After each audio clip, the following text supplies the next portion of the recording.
Assalamualaikum warahmatullahi wabarakatuh. Ya, sebelumnya saya mohon maaf untuk minggu ini kita tidak bisa mengadakan perkuliahan secara offline. Pertama itu disebabkan karena lab kita sedang dipakai untuk UTBK, kemudian yang kedua saya sedang studi lapangan jadi tidak memungkinkan mengadakan perkuliahan secara offline. Nah, jadi untuk minggu ini kita sudah memasuki modul ke-8, di mana modul ke-8 itu tentang materinya tentang Grab. Oke, kita langsung saja ya ke penjelasannya. Sebelumnya teman-teman seperti biasa mendownload terlebih dahulu modul yang ada di Piklas, kemudian kita sambil ngikutin codingannya agar teman-teman pada paham untuk materi Grab ini. Nah, jadi sebelum kita masuk ke Grab, di sini saya ada kayak melampirkan sebuah gambar di mana struktur data itu sebenarnya ada, untuk pengakses datanya itu ada tiga. Yang pertama tuh ada berbentuk linear, kemudian ada berbentuk tree, dan kemudian ada berbentuk graph. Nah, untuk yang linear ini bisa kita lihat penerapannya untuk array, kemudian ada stack and queue, kemudian ada linked list. Ini modul 1 sampai modul 4. Nah, kemudian yang tree ini itu kayak modul kelima, 6, 7. Contohnya itu kayak hash table and hash function. Kemudian yang modul minggu kemarin telah kita pelajari tentang heaps. Nah, itu masuk ke tree. Dan yang terakhir ini kita akan belajar tentang graph. Jadi seperti di gambar kita dapat membandingkan bahwasanya kalau linear itu kan bentuk begini gitu, satu jalur gitu. Kalau tree dia berbentuk bercabang-cabang dan memiliki satu arah. Sedangkan untuk graph dia tuh misalnya kalau ke A dia bisa ini rootnya tuh maupun anaknya bisa lebih dari satu arah gitu. Kayak B dia bisa ke C gitu. Kalau ini kan dia harus ke bawah gitu, alurnya ke bawah. Kalau di graph bisa dia tuh lebih fleksibel, bisa ke samping, kanan, kiri, bawah, atas, dan sebagainya. Nah, kemudian kita masuk ke materi graph-nya. Jadi dalam sebuah ilmu komputer, graph itu merupakan struktur data yang digunakan untuk mewakili koneksi atau hubungan antar objek. Graph terdiri dari satu set simpul, juga dikenal sebagai node, dan satu set tepi, juga dikenal sebagai edge, yang menghubungkan simpul. Nah, jadi pengertian nodes itu sendiri, nodes itu merupakan elemen paling penting dari setiap grafik.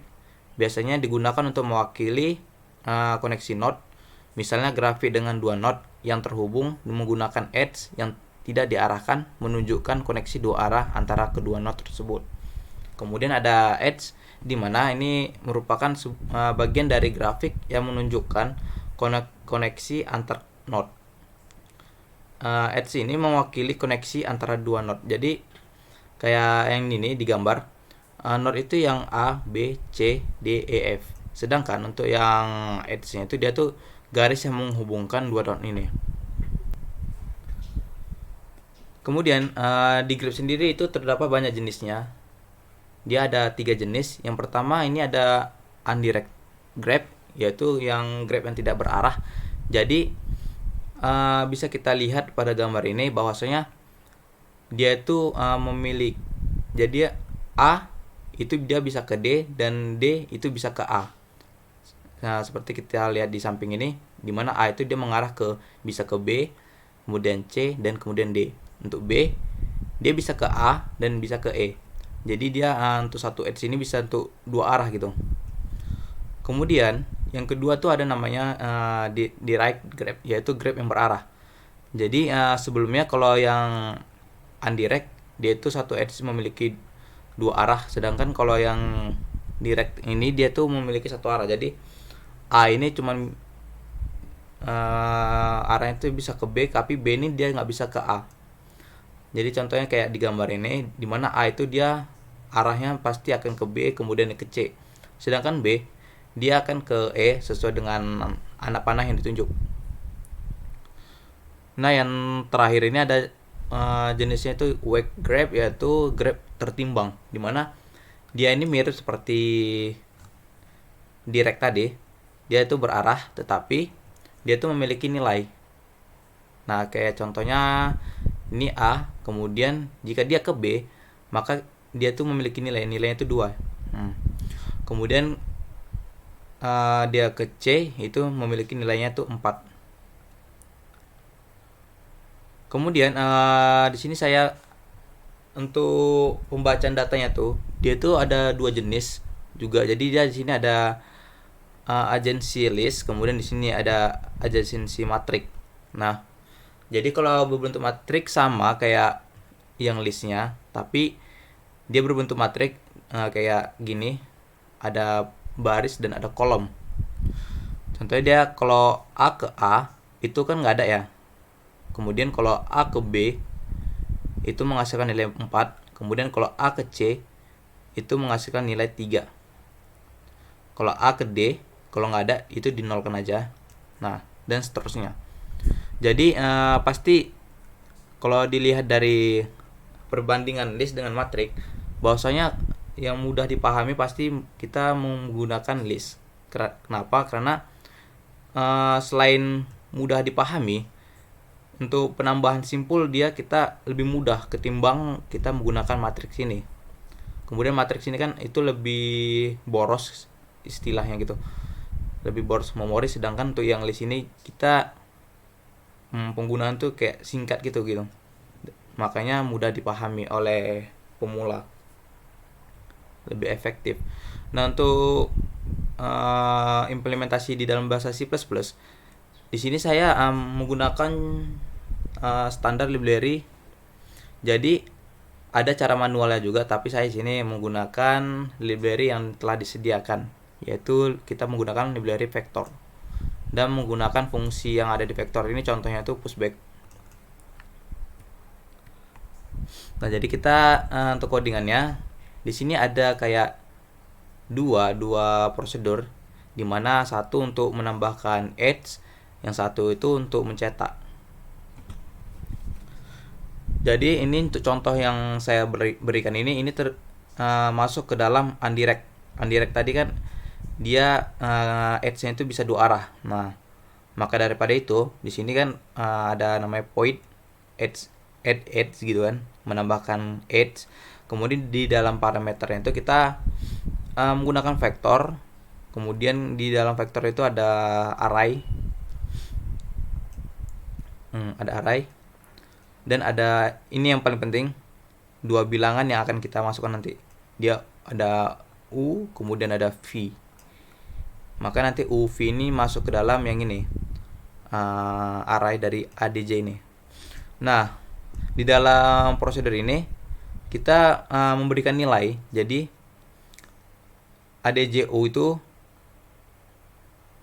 kita hubungkan ke nilai V, kemudian nilai V kita hubungkan juga ke nilai U-nya. Jadi kan dia tadi kan satu gitu, 2 arah gitu kan. Jadi ini A bisa ke B dan B bisa ke A gitu loh.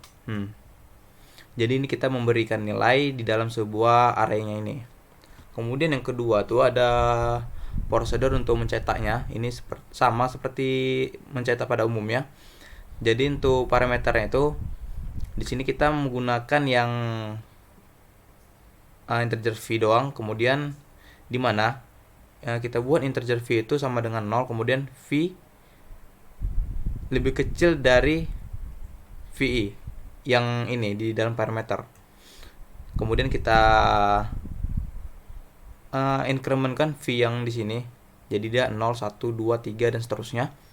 Di mana di dalam perulangan for ini dia itu akan mencetak nilai dari node-nya. Contohnya ini kan yang pertama V itu sampai dengan 0, maka nanti di sini dia cout node 0 baru titik 2 gitu, nilainya apa-apa aja gitu. Nah, kemudian tidak increment sampai habis gitu. Kemudian di dalam for ini ada for juga. Jadi dia akan mencetak, ini kan untuk mencetak node 0, 1, 2, 3 gitu kan. Tapi dia nggak mencetak apa-apa aja nilainya gitu. Jadi perlu kita membuat perulangan lagi untuk mencetak nilai yang ada di sini setelah titik 2 ini. Jadi kita buat variabel baru di mana kita sini buat auto x atau bisa juga memakai integer x gitu. Kemudian langsung kita salinkan aja nilai yang ada di ADJ-V-nya ini, kita salinkan aja ke x semuanya menggunakan metode kayak gini, menggunakan cara gini, titik 2 gitu. Ini pernah saya jelaskan di modul sebelumnya. Jadi nggak perlu rumit kayak gini lagi, cukup untuk menyalinkan kayak gini aja, auto x kemudian titik 2 apa variabel yang ingin disalin. Nah, kemudian kita cetak nilai x-nya, kemudian dipisahkan dengan spasi. Kemudian setelah dicetak nilainya, ini kita handlekan dulu supaya dia kayak enter, lanjut ke not 1 gitu. Kemudian 2, 3 dan seterusnya sampai yang diminta itu berapa gitu.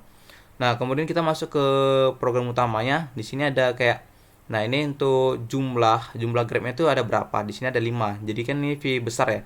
Nah, makanya dia masuk ke sini nanti 5 gitu. Jadi nilai grabnya itu ada 5 isi yang kira-kira. Nah, di sini kita perlu menginisialisasi vektornya di dalam integer main-nya. Jadi selain di parameternya ini juga, kita juga perlu menginisialisasi vektornya itu di program utamanya. Nah, untuk menambahnya sendiri kita cukup memanggilkan prosedur yang telah kita buat tadi. Di sini kan untuk menambahkan nama prosedurnya add gitu. Nah, dimana ini kita nilainya tuh berdasarkan ini dari array dari sini nilainya. Kemudian ini kita buat nilai. Ini untuk startnya, kemudian ini untuk finishnya. Nah, kemudian kita terakhir tinggal mencetak saja. Nah, kira-kira nanti outputnya akan seperti berikut outputnya. Dimana untuk node 1-nya itu nanti dia untuk node 0-nya itu dia nanti ngarahnya tuh ke 1 dan 4. Kemudian untuk 1 dia akan mengarah ke 0, 2, 3, 4. Untuk lebih jelasnya boleh lihat di diagram yang telah saya buat ini. Jadi untuk 0, untuk start yang di 0, dia itu akan mengarah ke 1 dan 4. 1 dan 4. 1 dan 4. 1 dan 4 gitu. Kemudian untuk jika dia startnya ke 1, maka dia akan mengarah ke 2, 3, 4. Kemudian kita cari lagi. Oh, dia di sini ya, satunya itu pernah jadi finishnya 0. Berarti dia otomatis harus terhubung ke 0. 0. Kemudian 2, 3, 4. 2, 3. Salah nih. 2, 3, 4. Nah, sebenarnya kalau di teman-teman analisis sebenarnya sudah tahu untuk outputnya seperti apa. Jadi di sini saya menambahkan diagram ini hanya untuk sebagai penjelasan agar supaya teman-teman tahu kayak mana alurnya gitu. Jadi untuk fungsi dari Grab ini di dalam kehidupan sehari-hari itu penting, banyak sebenarnya. Contoh yang kalian sering temukan yaitu Google Maps. Jadi kalau kalian teman-teman cari gitu tempat tujuan yang ingin dituju, jadi dia tuh otomatis Google Maps itu mencari jalur yang paling tercepat gitu. Jadi bisa disimpulkan Grab ini untuk mengambil sebuah keputusan. Kalau di dalam ilmu komputer itu bisa juga dipakai untuk sebuah analisis jaringan bisa internet ataupun jaringan perusahaan yang menggunakan aplikasi yang telah kita buat. Nah, itu fungsi untuk dari Grab ini sendiri. Jadi dia tuh untuk mengambil sebuah keputusan. Mungkin materinya cuman itu saja, materi singkat saja. Jadi teman-teman bisa untuk codingannya dicoba di C++ atau di Visual Studio Code-nya agar teman-teman pada paham. Jika ada ingin ditanyakan boleh PC saya dan PC kawang saya. Mungkin cukup dari saya tutup. Akhirul kalam, assalamualaikum warahmatullahi wabarakatuh.